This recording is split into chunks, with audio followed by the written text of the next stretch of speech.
Днес в Кариера. Предаването за мениджмънт, фирмени практики, консултантска дейност и лайфстайл на продуцентска къща Кариера Консулт предстои да видите. Делови хора. Стефан Бумов е един от номинираните за бизнес личност на годината и избран в топ 10 сред 400 кандидатури. Менеджерът на аутсорсинг компанията Sofica Group, който ръководи на 450 служители в обектива на Кариера. Стефан Бумов завършва математическа гимназия в София, по-късно и магистратура по компютърни технологии в Техническия университет. Постепенно извървява пътя на кариерата в различни компании, от софтуерен разработчик до менеджер продажби и менеджер търговски стратегии в най-големите IT компании като SNT България, Oracle и Hewlett Packard. От 3 години е изпълнителен директор на Sofica Group, която е най-голямата българска компания в сферата на аутсорсинг на бизнес процеси в секторите информационни технологии, телекомуникации, финанси, търговия и медии. Стефан Бумов ръководи компания, която има 450 служители и 150 допълнителни сътрудници. Топ 10 е на най-успешните български бизнес личности, които бяха избрани от над 400 кандидатури, участващи в конкурса Бизнес личност на годината. На 40 години Стефан Бумов е женен и има дъщеря на 2 години. Кои са по-важните събития, които определят професионалната кариера на деловия ни човек?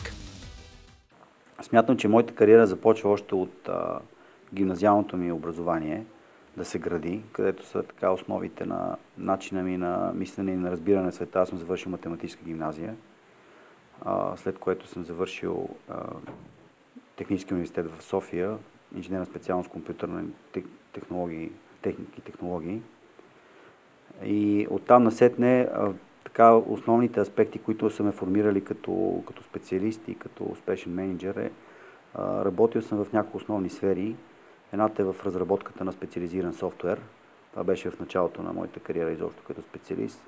След това дълги години съм работил в IT индустрията в различни чужди компании, както на местния българския пазар, така и на европейско и малко по-широко ниво в различни тип търговски дейности, определяне на стратегии за разработка на ключови клиенти, атакуване на конкретни вертикални пазари, предлагайки цялото портфолио от услуги и продукти на тези компании. И разбира се, през последните 3 години възможността да развие в момента, в който поех компанията, една малка българска фирма, занимаваща се с предоставяне на аутсорсинг услуги, свързани с изнасяне на бизнес процеси и налагайки марката не само на българския пазар, така опитвайки се да бъдем и сериозен фактор на ниво Централна и Източна Европа, като доставчик на такъв тип услуги. Ами тази индустрия е както нова, както млада, така и не толкова млада, тъй като тя тръгва от Съединените щати, знаете, това е повече от 20 години назад във времето, но така или иначе за българския пазар е все още сравнително млада индустрия. Мисля, че през последните няколко години интереса към този модел на работа се засилва. Това е абсолютно разбираемо предвид факта, че доста сериозни западни компании инвестират на нашия пазар. Те са по-близо до този модел на работа. Но така или иначе България върви, според мен, в крак с европейските тенденции, тъй като този тип услуги дори на европейско ниво са приети с различен тип успех.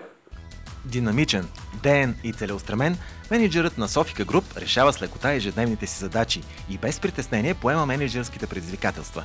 Като това да поемеш преди 3 години малка компания от 40-50 души и да умножиш почти 10-кратно служителите й, да въведеш световни стандарти в системите за управление на бизнеса, както и да я развиеш като модерна работеща бизнес структура в индустрия все още малко разпространена у нас, като аутсорсинга. За мен беше голямо предизвикателство да поема управлението на Софика преди 3 години, имайки предвид, че преди това се занимавах с това, както споменах малко по-рано, да развивам търговски стратегии в географски район, който покрива Централна и Източна Европа, Близкия изток и Африка, за мултинационална компания от високотехнологичния сектор, където проблемите и скоростите, с които една такава компания се движи, беше с пъти по-различно и наистина несравнимо.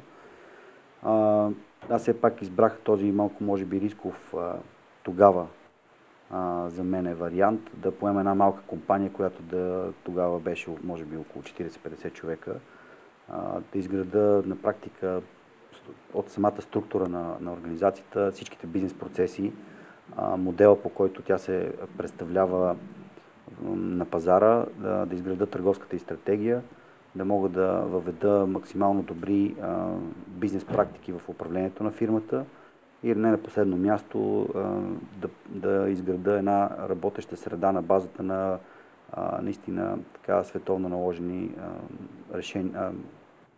системи за управление на бизнеса.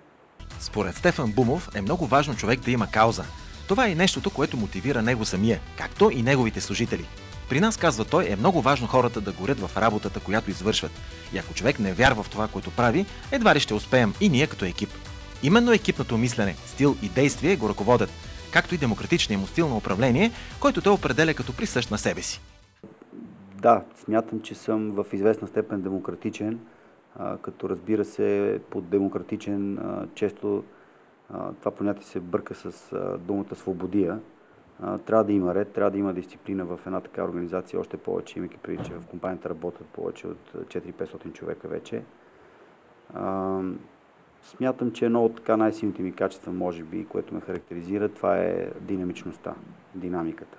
За формулата на успех на господин Бумов, за амбициозната програма на компанията, която ръководи, както и за свободното време и хобитата му, очаквайте в следващото издание на Кариера.